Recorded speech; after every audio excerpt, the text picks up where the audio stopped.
আচ্ছা, এই প্রশ্নটা দেখুন তো, এটা কি আপনি সলভ করতে পারবেন? ভিডিওটা পজ করেন 10 সেকেন্ডের জন্য and দেখেন যেটা আপনি সলভ করতে পারেন কিনা।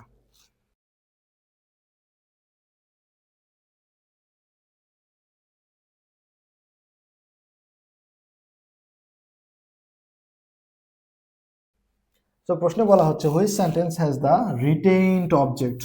রিটেইনড অবজেক্ট, অনেক অবজেক্ট শুনেছি আমরা, ডিরেক্ট অবজেক্ট, ইনডিরেক্ট অবজেক্ট, কিন্তু রিটেইনড অবজেক্ট নাম শুনি নাই অনেকে।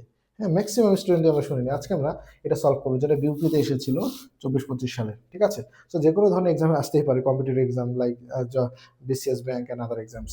তো আমরা দেখি রিটেইনড অবজেক্ট সম্পর্কে একটু বলি। রিটেইনড অবজেক্ট হচ্ছে যখন প্যাসিভ করার পর ওই অবজেক্টটা থেকেই যায়। যেমন আমি এক্সাম্পল দিয়ে দেখাই, I gave him a pen. আমি তাকে একটা কলম দিয়েছিলাম। এখন এটাকে যদি আমি প্যাসিভ করি, রিটেন অবজেক্ট হওয়ার জন্য অবশ্যই একটা বাক্য প্যাসিভ হইতে হবে আগে। প্যাসিভ করলে অবজেক্টটা থেকে যাবে। যেমন আমি যদি এটা প্যাসিভ করি তাহলে কি হবে? অবজেক্টটা সাবজেক্ট হবে হি, গেভ পাস্ট টেন্স আছে তার মানে ওয়াজ গিভেন হয়ে যাবে। He was given a pen by me, এরকম হবে না? আচ্ছা দেখেন তো, এই যে হি, এটা তো সাবজেক্ট হয়ে গেছে।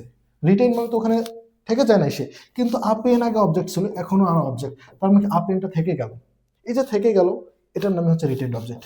আর ও লিখে দিলাম আমি রিটেন অবজেক্ট। আবার আমরা চাইলে কিন্তু আপেন সামনে নিয়ে আসতে পারতাম।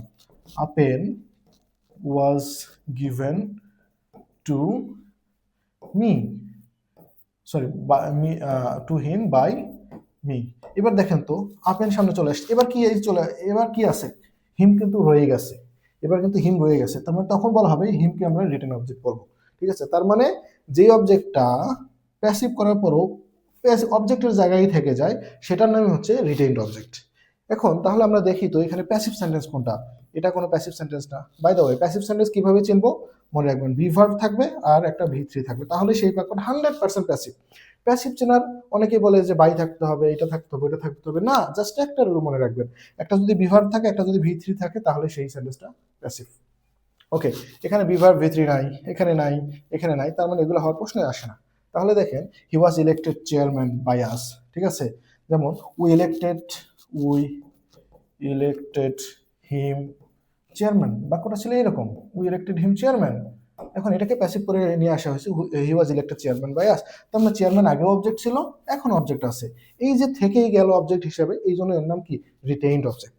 সো নতুন একটা আইডিয়া শিখলেন। এরকম মজার মজার ইনফরমেশন পেতে ইংলিশ গ্রামার ইফেক্টিভলি অ্যান্ড সহজে শিখতে আমাদের সাথেই থাকুন।